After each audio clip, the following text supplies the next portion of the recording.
మాజీ ముఖ్యమంత్రి తెలంగాణలో భారీగా ఓడిపోయి ఘోర అవమానంతో ఉన్నటువంటి కేసీఆర్ అనేటువంటి తాగుబోతు కాక ఆంధ్రప్రదేశ్లో ఘోరమైనటువంటి కుట్రకి తెరలేపాడు ఈ యొక్క నికృష్టమైనటువంటి కేసీఆర్ అనేటువంటి బజారు మనిషి.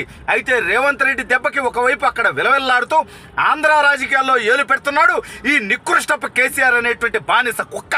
అసలు ఈడు ఏం చేశాడు, ఏం జరుగుతుంది అనేది ఈ వీడియోలో వివరించబోయే ముందుగా ఎప్పటి వరకు మన ఛానల్ సబ్స్క్రైబ్ చేయని వాళ్ళు ఖచ్చితంగా సబ్స్క్రైబ్ చేయండి, మరో 10 మందితో చేయించండి. ఇక విషయానికి వస్తే ఈ కేసీఆర్ అనేటువంటి లుచ్చాగాడు ఇచ్చినటువంటి మాటలన్నీ తప్పి తెలుగుదేశం పార్టీ పైన ద్వేషంతో చంద్రబాబు నాయుడు గారిని ఓడించాలనేటువంటి కుట్రపూరితమైనటువంటి ఆలోచనతో 2019 ఎన్నికల్లో ఈ నీచుడు జగన్మోహన్ రెడ్డికి బానిసత్వం చేశాడు, డబ్బులు ఇచ్చాడు, సహకరించాడు, కులాల మధ్య చిచ్చు పెట్టాడు, ప్రాంతాల మధ్య చిచ్చు పెట్టాడు. అయితే ఈ దౌర్భాగ్యుడు రేవంత్ రెడ్డి చేతిలో ఏ చంద్రబాబు నాయుడు గారిని అయితే ఆంధ్రలో ఓడించాలని విర్రవీగాడో వీడు రిటర్న్ గిఫ్ట్ ఇచ్చానన్నాడు ఈ దౌర్భాగ్యుడు. ఆ చంద్రబాబు నాయుడు గారి యొక్క శిష్యుడు రేవంత్ రెడ్డితో చావు దెబ్బ తిన్నాడు యొక్క కేసీఆర్ కొన్ని నెలల క్రితమే. అయినా సిగ్గా ఎగ్గా అలవాటు పడిన ప్రాణం పోదని ఈ తాగుబోతోడు ఏ రోజు సచివాలయానికి వచ్చినటువంటి పాపాన పాల ప్రతిపక్షాలు అడిగినటువంటి ప్రశ్నలకు సమాధానం చెప్పలా, ఏ రోజు మీడియాకి స్వేచ్ఛ ఇవ్వాల, మీడియాకి సంఖ్యలేసాడు దౌర్భాగ్యుడు. అయితే ఈడు నీచంగా ఆంధ్రప్రదేశ్ రాజకీయాల్లో ఏలుపెడుతున్నాడు. ఆంధ్రప్రదేశ్ ఎన్నికల్లో తెలుగుదేశం పార్టీ ఘన విజయం సాధిస్తుందని అన్ని సర్వేలు చెప్తుంటే వీడికి నిద్ర పట్టట్లా. ఎందుకంటే గురు శిష్యులు 2 రాష్ట్రాల్లో ఉంటే ఒకవైపు చంద్రబాబు నాయుడు గారిని తాను ఇబ్బంది పెట్టాడు కాబట్టి, టార్గెట్ చేశాడు కాబట్టి చంద్రబాబు నాయుడు గారు శత్రువులనే చూస్తాడని వాడి భయం. అదేవిధంగా రేవంత్ రెడ్డిని అనేక రకాలుగా ఇబ్బంది పెట్టి జైలుకు పంపించాడు. ఆ రేవంత్ రెడ్డి కూడా ఇతన్ని టార్గెట్ చేస్తారు. ఇద్దరు టార్గెట్ చేస్తే తట్టుకోలేము.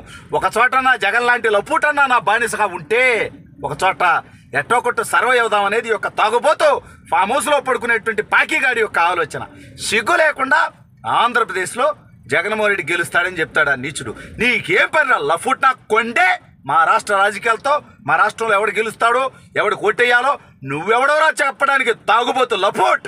నీ రాష్ట్రంలో ఎవడు గెలుస్తాడో నీకు తెలియలా, నీ బతుకేందో నీకు అర్థం కావట్లా, నీ పార్టీ ఏందో నీకు అర్థం కాల. గెలిచిన ఎమ్మెల్యేలు నీ పార్టీలో ఉండేటట్లేరు, ఎంపీలుగా పోటీ చేయడానికి అభ్యర్థులు నీ పార్టీకి దొరకలా.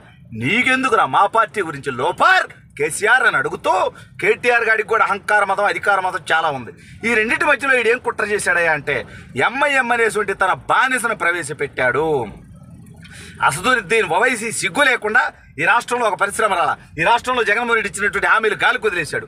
కానీ అసదుద్దీన్ ఓవైసీ అనేటువంటి దుర్మార్గుడు ఆంధ్రప్రదేశ్ రాష్ట్రంలో వాడికి ఏం పని, ఆ పనికిమాలోడు వాడి పార్టీ ఎక్కడుందా, వాడికి ఒక ఎమ్మెల్యే ఉన్నాడా, ఒక వార్డు మెంబర్ ఉన్నాడా, అసలు వాడి పార్టీ పోటీ చేస్తుందా, పోటీ చేస్తే వాడి పార్టీ గురించి మాట్లాడాలి. కానీ జగన్మోహన్ రెడ్డికి నా మద్దతు అంటాడు, జగన్మోహన్ రెడ్డి గెలుస్తాడట. రే నీలాంటి లఫూట్లు 100 మంది మద్దతు ఇచ్చిన ఆంధ్రప్రదేశ్లో ఓటేయడానికి ఎవడు సిద్ధంగా లేడు.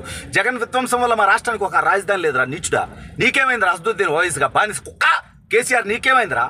మా యువతరా, మా బాధరా, మా రాష్ట్రానికి ఒక పరిశ్రమ రావట్లా, మాకు ఉద్యోగ ఉపాధి అవకాశాలు లేవు, మా రాష్ట్రానికి ఒక రాజధాని లేదు, మా రాష్ట్రానికి పోలవరం పూర్తి అవ్వట్లా, మా రాష్ట్రంలో యువతను గంజాయికి డ్రగ్స్కి బానిసలు చేస్తూ ఉన్నాడు జగన్ అనేటువంటి దుర్మార్గుడు. మా రాష్ట్రంలో ల్యాండ్ టైటిల్ యాక్ట్ తెచ్చి మా భూములు దోచుకోవడానికి నికృష్టుడు ఆలోచనలు చేస్తూ ఉన్నాడు జగన్మోహన్ రెడ్డి. అతన్ని ఓడించడం మా బాధ్యత. మేము దానికోసం పోరాటం చేస్తుంటే మా రాష్ట్రం కానటువంటి మీరు, మా రాష్ట్రంలో ఓట్లు లేనటువంటి మీరు, మా రాష్ట్రంలో పోటీ చేయనటువంటి మీరు, ఈ లపూటగాడు కేసీఆర్ గాడు ఆంధ్రప్రదేశ్లో పార్టీ పెట్టాడు. ఇన్ని మాటలు ఎందుకు కేసీఆర్ అంటున్నావు? బీవీఆర్ వదిలేవాడికి ఏం సంబంధం అంటే వాళ్ళకి సంబంధం లేనప్పుడు నా రాష్ట్ర భవిష్యత్తుకి తెలుగుదేశం పార్టీ అధికారంలోకి వస్తే, చంద్రబాబు నాయుడు గారు ముఖ్యమంత్రి అయితే పరిశ్రమలు వస్తాయి, పోలవరం పూర్తవుతుంది, రాజధాని పూర్తవుతుంది, ఇటువంటి అభివృద్ధి కార్యక్రమాలు జరుగుతాయని నేను ఆశిస్తుంటే ఆ నీచులు వాళ్ళ రాజకీయ అవసరాల కోసం, వాళ్ళ కుట్రల కోసం, వాళ్ళ కుతంత్రాల కోసం ఈ రాష్ట్ర భవిష్యత్తును తాకట్టు పెడుతూ, ఈ రాష్ట్ర భవిష్యత్తును సర్వనాశనం చేస్తూ జగన్మోహన్ రెడ్డి అనేటువంటి ఒక 420 గడికి మద్దతు ఇచ్చేటప్పుడు మరి వాళ్ళు ఖచ్చితంగా ఈ మాటలు అనిపించుకోవాల్సిందే. అసదుద్దీన్ ఓవైసీ నీకేం పనిరా? నీకు ఈ రాష్ట్రంతో ఏం పని ఉంది నీకు? ఎన్టీ రామారావు గారిని కూడా గతంలో నీకు నీ తమ్ముడు ఇలాగే అవమానించాడు దౌర్భాగ్యుడు. ఎన్టీ రామారావు గారి ఏదైతే ఎన్టీఆర్ ఘాట్ ఉందో దాన్ని పగల కొడతామని. రండి నీ అన్నదమ్ముడు కడుపుకు అన్నం తింటే మగాళ్ళు అయితే మగతనం ఉంటే రండి రా చూసుకుందాం. సిగ్గులేనటువంటి మాటలొద్దు, మమ్మల్ని రెచ్చగొట్టొద్దు. మా రాష్ట్రంలో ఓటర్లు సిద్ధంగా ఉన్నారు, క్లియర్గా ఉన్నారు, క్లారిటీగా ఉన్నారు. జగన్మోహన్ రెడ్డి అనేటువంటి దుర్మార్గుడి మీద యుద్ధం చేయడానికి సిద్ధంగా ఉన్నటువంటి నేపథ్యంలో నీకు నీ యొక్క యజమాని కేసీఆర్కి ఇద్దరికి దమ్ము, ధైర్యం, మగతనం ఉంటే మీరు వచ్చి ఆంధ్రప్రదేశ్లో పోటీ చేయండి. మీకు వచ్చే ఓట్లను ఆంధ్రప్రదేశ్ రాష్ట్ర ప్రజలు తెలియజేస్తారు. సిగ్గు లేకుండా, బుద్ధి లేకుండా మా రాష్ట్ర భవిష్యత్తును వీడు విధ్వంసం చేస్తూ ఉంటే, సర్వనాశనం చేస్తూ ఉంటే ఆడికి సహకరిస్తారా? పేమెంట్ కోసం అతను సంకనాగుతారా? సిగ్గుండక్కర్లేదంటే ఓవైసీ గారు మీకు బుద్ధి ఉండక్కర్లా.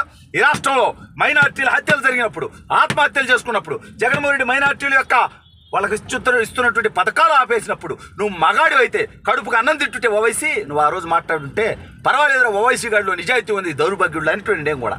కానీ ఈ రాష్ట్రంలో మైనార్టీలను ఇబ్బంది పెడుతుంటే మాట్లాడినటువంటి నువ్వు ఎన్నికలు వచ్చేసరికి పేమెంట్ తీసుకొని జగన్మోహన్ రెడ్డికి ఊడిగం చేయడానికి వస్తే ఆంధ్ర రాష్ట్ర యువత ఊరికే ఉంటారనుకుంటున్నావా?